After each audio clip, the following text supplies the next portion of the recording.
Varones hermanos, hijos del linaje de Abraham, y los que entre vosotros teméis a Dios, a vosotros es enviada la palabra de esta salvación. Porque los habitantes de Jerusalén y sus gobernantes, no conociendo a Jesús ni las palabras de los profetas que se leen todos los días de reposo, las cumplieron al condenarle, y sin hallar en él causa digna de muerte, pidieron a Pilato que se le matase. Y habiendo cumplido todas las cosas que de él estaban escritas, quitándolo del madero, lo pusieron en el sepulcro.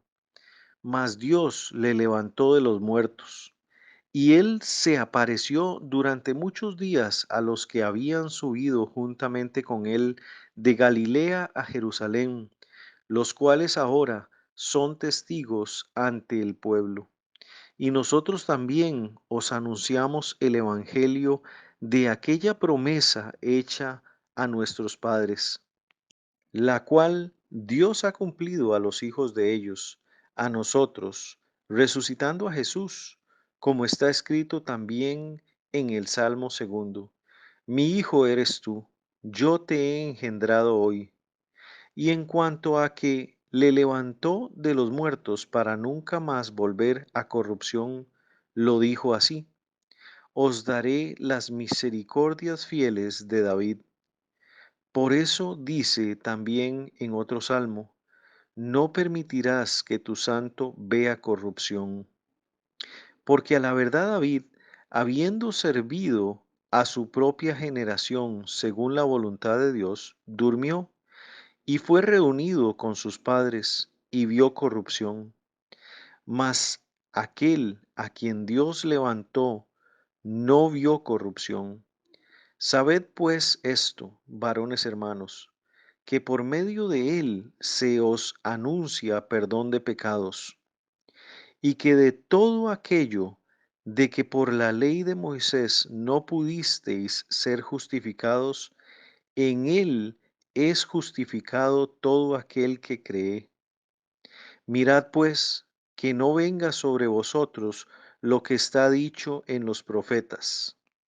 Mirad, oh menospreciadores, y asombraos, y desapareced, porque yo hago una obra en vuestros días, obra que no creeréis si alguien os la contare. Cuando salieron ellos de la sinagoga de los judíos, los gentiles les rogaron que el siguiente día de reposo les hablasen de estas cosas. Y despedida la congregación, muchos de los judíos y de los prosélitos piadosos siguieron a Pablo y a Bernabé, quienes hablándoles les persuadían a que perseverasen en la gracia de Dios. Hola familia, ¿cómo están? Aquí seguimos y después de haber celebrado la fiesta de las semanas, retomamos el libro de los Hechos. Estamos sobre el capítulo 13. Pablo y Bernabé habían sido apartados por el Espíritu para la obra a que los había llamado. Y con Juan Marcos como ayudante, salieron de Antioquía, fueron al puerto de Seleucia y zarparon a la isla de Chipre. Ahí anunciaron la palabra en las sinagogas de Salamina. Luego atravesaron toda la isla hasta llegar a Pafos, que era un puerto. Ahí hablaron la palabra al procónsul Sergio Paulus, quien creyó a pesar de la oposición de un falso maestro. Después zarparon a Asia Menor y llegaron a Perge de Panfilia, donde Juan Marcos abandona la misión, y de ahí partieron a Antioquía de Pisidia. Entraron a una sinagoga, se sentaron y escucharon la ley y los profetas. Y después de haber escuchado la lectura, les piden que, si tienen alguna palabra de exhortación, hablen. Y Pablo se levanta y les cuenta la historia desde Abraham hasta David. Y luego hace un salto en la historia hasta los días de Juan, el que bautizaba con agua para arrepentimiento, señalando que Yeshua es a quien se anunciaba en toda esa historia y a quien habían rechazado y no le habían creído. Pero toda esa historia contada por Pablo y conocida por todos en la sinagoga tendrá una aplicación sobre todos los oyentes. Vayamos a Hechos 13 y sigamos donde nos quedamos. Leamos. Hechos 13:26 dice: Varones hermanos, hijos del linaje de Abraham, y los que entre vosotros teméis a Dios, a vosotros es enviada la palabra de esta salvación. Después de haber contado un panorama histórico acerca de la promesa hecha a Abraham y el anuncio del Mesías, especialmente en David, Pablo les dice, para vosotros es enviada la palabra de salvación. A ustedes también es dirigida, a ustedes, familia de Abraham, refiriéndose a los judíos en ese momento histórico, y a ustedes, los que teméis a Dios, refiriéndose a los gentiles que estaban a la puerta de la sinagoga y adoraban a Dios. Todo el mensaje expresado en la historia bíblica se aplica a todos, judíos y no judíos. Si tú estás aquí escuchando la palabra de Dios, para ti también es esta palabra de salvación. ¿Qué se debe hacer con ella? Efesios 1:13 dice, en él también vosotros, habiendo oído la palabra de verdad, el evangelio de vuestra salvación, y habiendo creído en él, fuisteis sellados con el Espíritu Santo de la promesa. La palabra de salvación tiene que ser oída, y eso implica creer en Yeshua, aquel que ha sido anunciado entre las naciones, pero por muchos rechazado. Todos en la sinagoga en Antioquía están oyendo la palabra de salvación, pero Pablo seguiría explicando más acerca de Yeshua. Leamos. Hechos 13, 27 al 29 dice, porque los habitantes de Jerusalén y sus gobernantes, no conociendo a Jesús, ni las palabras de los profetas que se leen todos los días de reposo, las cumplieron al condenarle, y sin hallar en él causa digna de muerte, pidieron a Pilato que se le matase, y habiendo cumplido todas las cosas que de él estaban escritas, quitándolo del madero, lo pusieron en el sepulcro. ¿Puedes imaginar eso? Todos en la sinagoga en Antioquía escuchan las palabras de Pablo, diciendo que los habitantes de Jerusalén y los gobernantes, es decir, muchos judíos, no todos, y los líderes religiosos, desconocieron a Yeshua. No le recibieron como el Mesías. No entendieron que las palabras de los profetas hablaban de Yeshua. Esas palabras que se leían y se escuchaban cada día de reposo y año tras año, permanecían escondidas a los ojos y oídos de ellos por su incredulidad. No prestaban atención al mensaje. Más adelante, Pablo escribió en 1 Corintios 2, 7, 8 esto. Mas hablamos sabiduría de Dios en misterio, la sabiduría oculta, la cual Dios predestinó antes de los siglos para nuestra gloria, la que ninguno de los príncipes de este siglo conoció, porque si la hubieran conocido, nunca habrían crucificado al Señor de gloria. La sabiduría es Yeshua, a quien no reconocieron, y al no prestar atención en la Torá y en las palabras de los profetas, se hicieron partícipes y cómplices de la muerte de Yeshua, al pedirle a Pilato que se le matara, siendo inocente, sin hallar en él algún motivo que le hiciera merecer la muerte. Por eso dice, las cumplieron al condenarle. Y cumplida esta condena, lo bajaron del madero y lo sepultaron. ¿Es posible conocer la Escritura, leerla todos los años y al mismo tiempo rechazar al que habla en ella? Ciertamente sí. Mucha profecía hay sobre su rechazo, su padecimiento, su muerte y su resurrección. Leamos algunas. Salmo 41:9 dice, aún el hombre de mi paz, en quien yo confiaba, el que de mi pan comía, alzó contra mí el calcañar. Salmo 22:16 dice, porque perros me han rodeado, me ha cercado cuadrilla de malignos, horadaron mis manos y mis pies. Isaías 53, 9 y 10 dice, y se dispuso con los impíos su sepultura, mas con los ricos fue en su muerte, aunque nunca hizo maldad, ni hubo engaño en su boca. Con todo eso, Hashem quiso quebrantarlo, sujetándole a padecimiento. Cuando haya puesto su vida en expiación por el pecado, verá linaje, vivirá por largos días, y la voluntad de Hashem será en su mano prosperada. Hay muchos más. Y muchos gobernantes judíos, líderes del pueblo, leían estas escrituras, pero no reconocieron la visita de aquel de quien hablaban ellas, a Yeshua. La pregunta es, ¿por qué no entendieron las escrituras y no lo conectaron con lo que estaba pasando ante sus ojos al ver a Yeshua sucederle lo que estaba escrito de él, y al verlo enseñar y hacer lo que estaba escrito, que cumpliera. ¿Por qué no se dieron cuenta que el Señor los había visitado? Es fácil decir, para que se cumpliera la profecía, pero eso no justifica ni quita responsabilidades. Cuando Yeshua llegó cerca de la ciudad de Jerusalén, montado en un asno, dijo unas palabras duras y al mismo tiempo tristes. Leamos. Lucas 19, 41 al 44 dice: Y cuando llegó cerca de la ciudad, al verla, lloró sobre ella, diciendo: Oh, si también tú conocieses, a lo menos en este tu día, lo que es para tu paz. Mas ahora está encubierto de tus ojos, porque vendrán días sobre ti cuando tus enemigos te rodearán con vallado, y te sitiarán, y por todas partes te estrecharán, y te derribarán a tierra, y a tus hijos dentro de ti, y no dejarán en ti piedra sobre piedra, por cuanto no conociste el tiempo de tu visitación. No se dieron cuenta que habían sido visitados por el Mesías, pero no le recibieron, no creyeron en su nombre. Y eso causó dolor en ellos y aún en el Señor. Los que habitaban en Jerusalén y los gobernantes ignoraban que Yeshua era el Mesías, a pesar del conocimiento de la Escritura, y estaban siendo parte del cumplimiento de las profecías sobre su padecimiento, presionando a Pilato para dar muerte a Yeshua, sin darse cuenta. Sin embargo, eran inexcusables de algo que debieron haber sabido. Lucas 12, 54 al 56 dice: Decía también a la multitud: Cuando veis la nube que sale del poniente, luego decís: agua viene, y así sucede. Y cuando sopla el viento del sur, decís: hará calor, y lo hace. Hipócritas, sabéis distinguir el aspecto del cielo y de la tierra. ¿Y cómo no distinguís este tiempo? No seamos hipócritas como aquellos que se jactaban de saber mucho, pero que en realidad no les importaba conocer la verdad.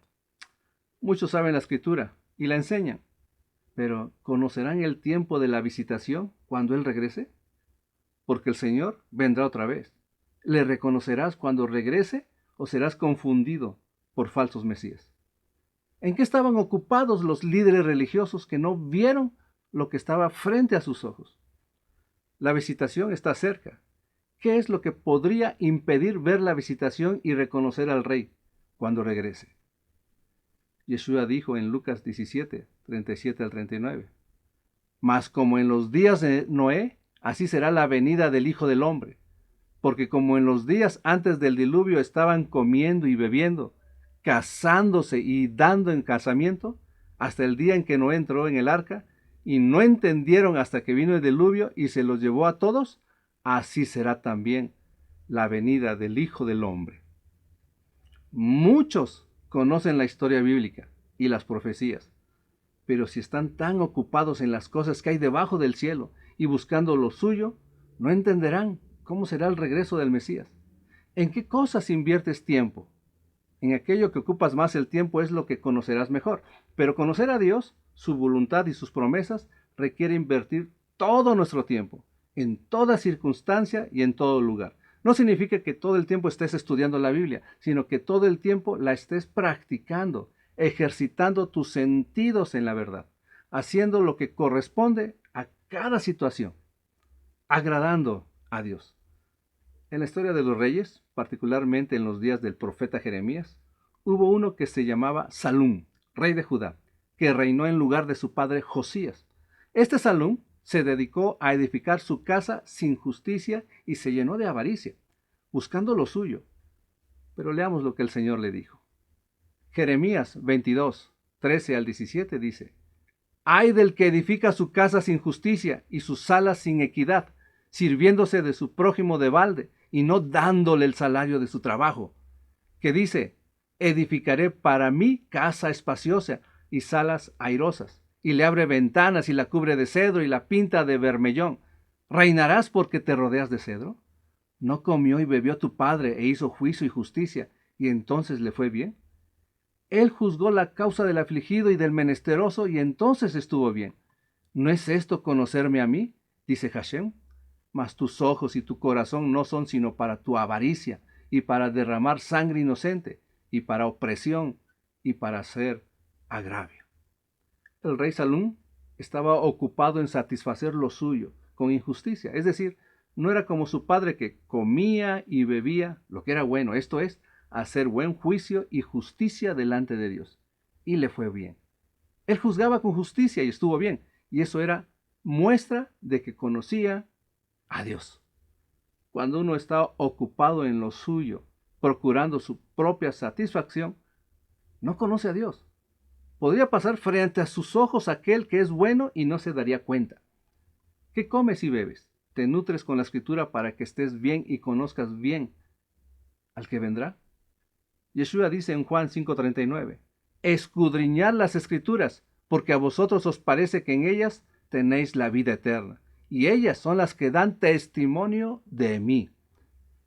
Tómate el tiempo para escudriñar y en todo tiempo haz justicia, lo que es justo y recto, en tu trabajo, en tu carrera, en tu profesión, en tu matrimonio, en tu familia y aún estando solo cuando navegas en la red. Demuestra que conoces a Dios. La justicia de los fariseos y saduceos, de los gobernantes judíos, no manifestaba entender la Torá y los profetas que escuchaban Shabbat tras Shabbat acerca del Mesías, porque estaban ocupados tratando de mantener lo suyo. Sus propias tradiciones y costumbres habían estorbado y bloqueado el mensaje de la Escritura acerca del Mesías. Leamos en Isaías 29:13. Dice pues el Señor, porque este pueblo se acerca a mí con su boca y con sus labios me honra, pero su corazón está lejos de mí, y su temor de mí no es más que un mandamiento de hombres que les ha sido enseñado. Enseñanzas y doctrinas de hombres pueden mantener lejos de Dios a los corazones de los hombres que atienden lo que agrada al oído. Es decir, un hombre que tiene su corazón lejos de Dios mostrará que su temor a Dios no va más allá de un mandamiento de hombres que le ha sido impuesto. ¿Cuántas veces no se han escuchado enseñanzas como, si no ofrendas, Dios no te hará prosperar? ¿Y cuántas personas creen eso y son defraudadas sin darse cuenta?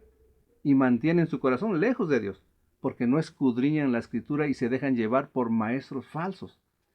Tengamos cuidado y busquemos la verdad en la escritura. Y pregúntate, de manera honesta y sincera, ¿por qué creo lo que creo?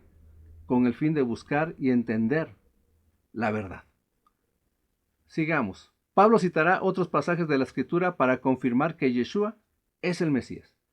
Después de haberles dicho que Yeshua había sido condenado a muerte y sepultado, hará una declaración más fuerte aún, señalando que el sepulcro está vacío, pero no porque se hayan llevado el cuerpo.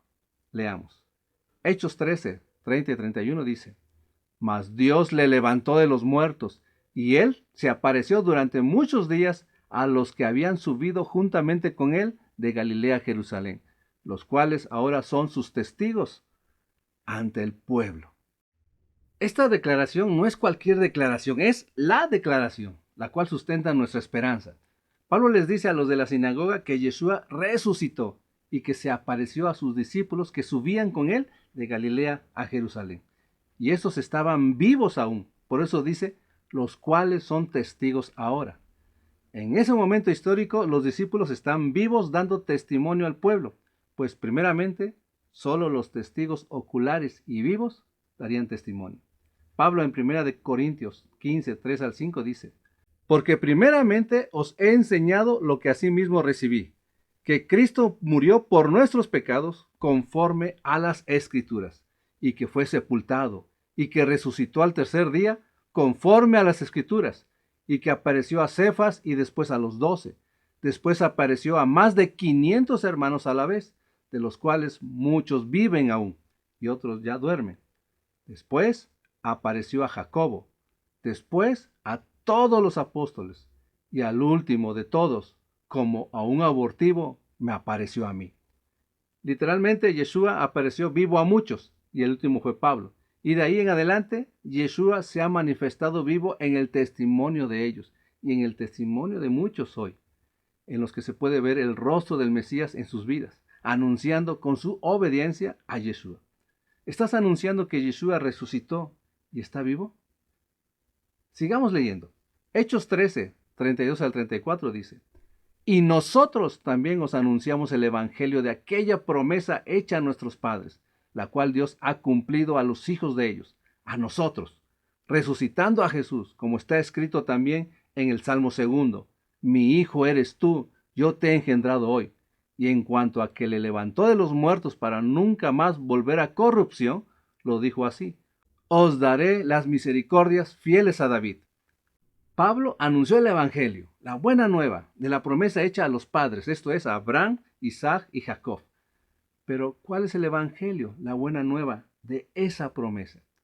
Gálatas 3:8 dice: y la Escritura, previendo que Dios había de justificar por la fe a los gentiles, dio de antemano la buena nueva a Abraham, diciendo: en ti serán benditas todas las naciones. Ese es el Evangelio de aquella promesa, que en la simiente de Abraham serían benditas todas las naciones, todas las familias, como lo dice Génesis 22, 17 al 18. De cierto te bendeciré y multiplicaré tu descendencia como las estrellas del cielo y como la arena que está a la orilla del mar, y tu descendencia poseerá las puertas de sus enemigos. En tu simiente serán benditas todas las naciones de la tierra, por cuanto obedeciste a mi voz. En la simiente de Abraham, que es Yeshua, está la bendición. Y esa promesa Dios la había logrado en la resurrección de Yeshua. Y ese es el asunto más grandioso que se anuncia en el Evangelio. Yeshua resucitó. Y Pablo cita el Salmo 2, que es un salmo de David. Y David, inspirado por el Espíritu de Dios, escribe: mi hijo eres tú, yo te he engendrado hoy. En el contexto histórico, David había sido escogido por Dios para ser rey de Israel.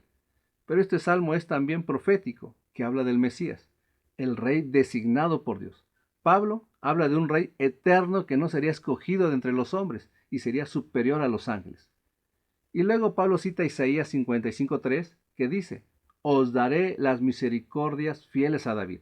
Y eso nos enseña que Dios estaba mostrando al rey a quien debíamos sujetarnos y refugiarnos, a un rey vivo, resucitado entre los muertos. Pero leamos lo que Pablo le sigue diciendo. Hechos 13, 35 al 37 dice: por eso dice también en otro salmo: no permitirás que tu santo vea corrupción. Porque a la verdad David, habiendo servido a su propia generación, según la voluntad de Dios, durmió, y fue reunido con sus padres y vio corrupción. Mas aquel a quien Dios levantó, no vio corrupción. Aquí viene algo que muchos desconocen.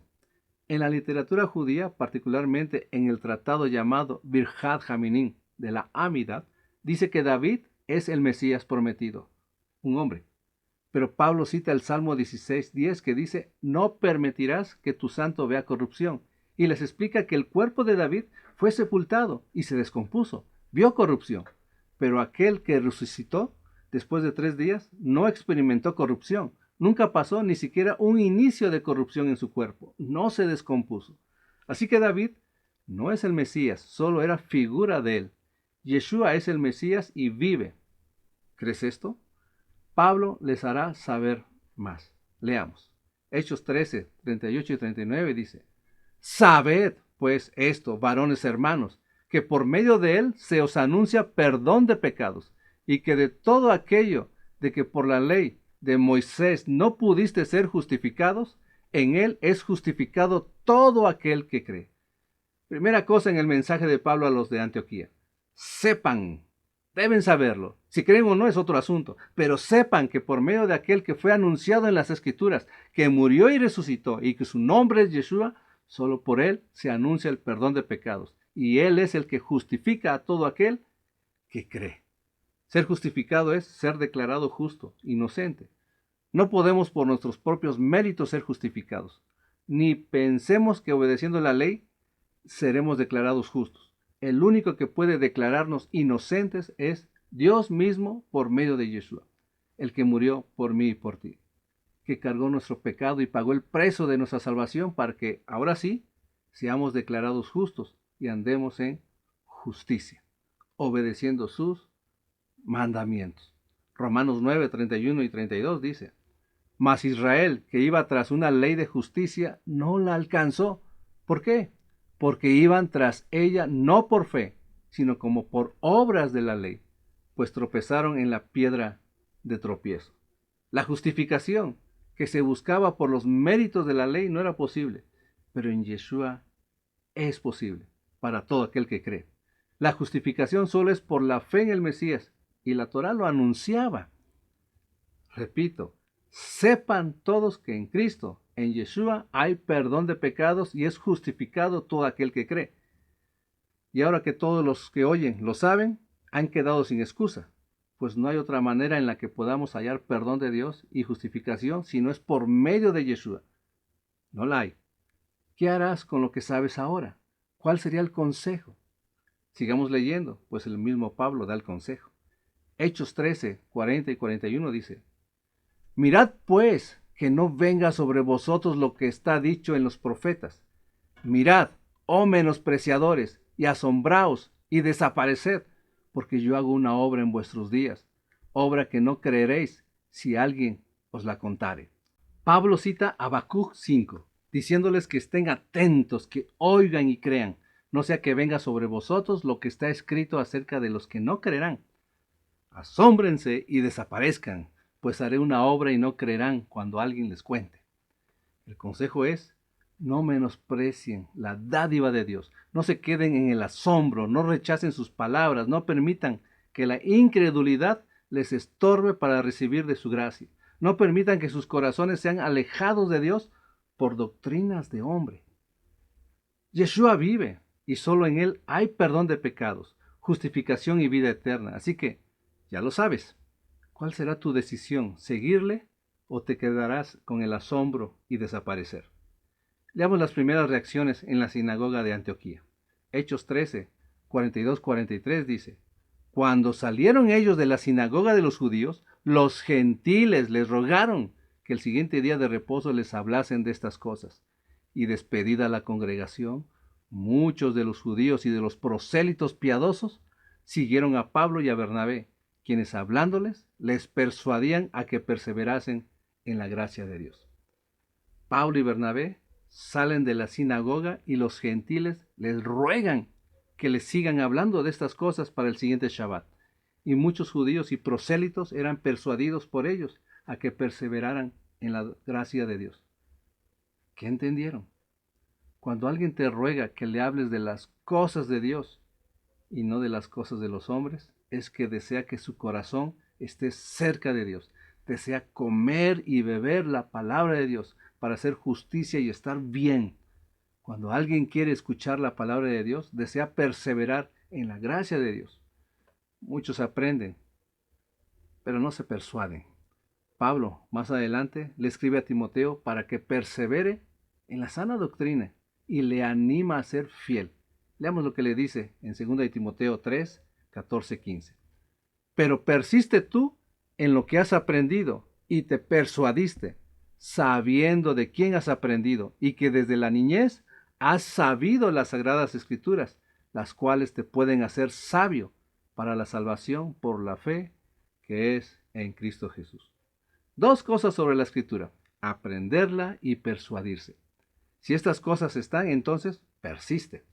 Pero es necesario saber de quién se aprende y del tiempo que llevas aprendiendo. Pero algo más grandioso es que debes saber que las escrituras tienen el poder de hacerte sabio para la salvación por la fe.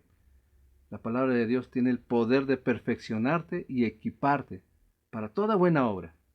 ¿Qué corazón tienes para que estés cerca de Dios? Deuteronomio 5:29 dice: ¿Quién diera que tuviesen tal corazón que me temiesen y guardasen todos los días todos mis mandamientos, para que a ellos y a sus hijos les fuese bien para siempre? Dios desea corazones cercanos a Él, pensamientos que tengan la cercanía de Dios, es decir, hombres y mujeres que le teman y guarden sus mandamientos cada día, dispuestos a sujetarse a lo que es bueno, a su voluntad. Y ahora ya sabes esto, que por medio de Yeshua hay perdón de pecados y que en ningún otro nombre bajo el cielo hay salvación. En Él somos justificados para servir a la justicia. Te dejo la pregunta: ¿qué harás ahora que sabes la verdad? ¿La creerás o la rechazarás? Y la verdad es Yeshua, el Rey de Reyes y Señor de Señores. Vamos a orar.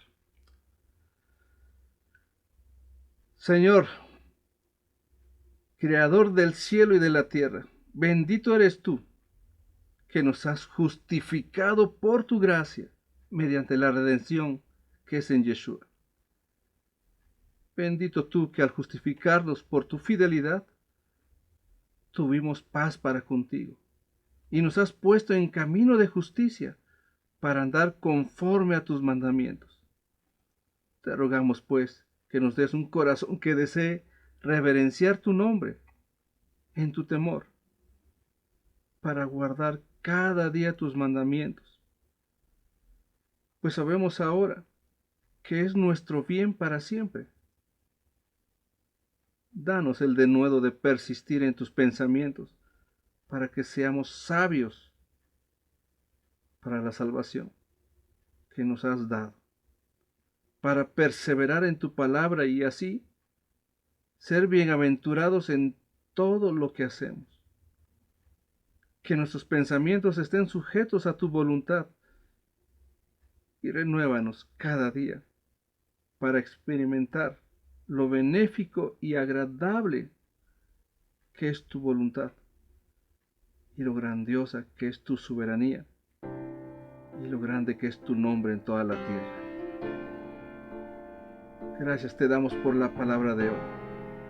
Rogamos por tu bendición y a ti sea la gloria, la honra y la alabanza en el nombre de Yeshua. Amén. Dios les bendiga, hermanos. Aquel querido fue por amor, Cordero fiel, quien se despojó y se derramó, al que me compró y quien me libertó.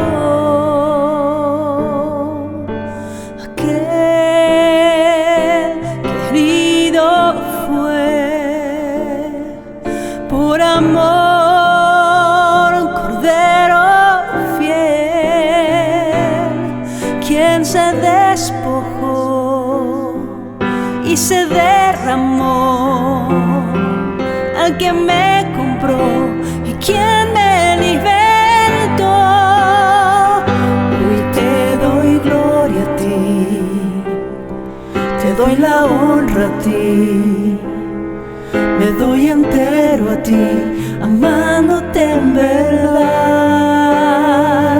Hoy te doy gloria a ti, te doy la honra a ti. Me doy entero a ti, amándote en verdad, mi Jesús.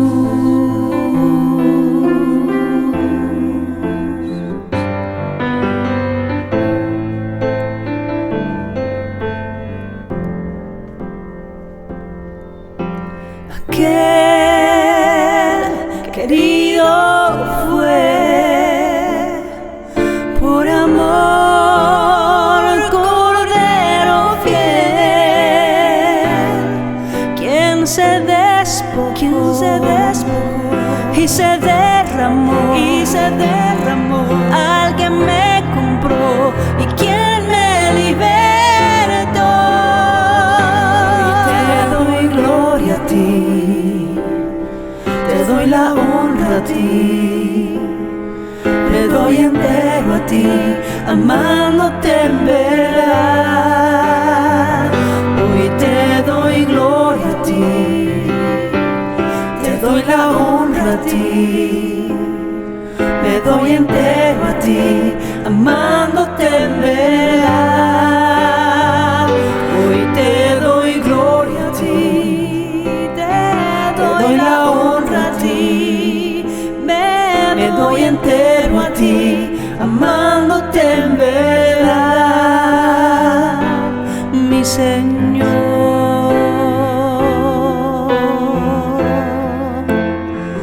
mi Señor,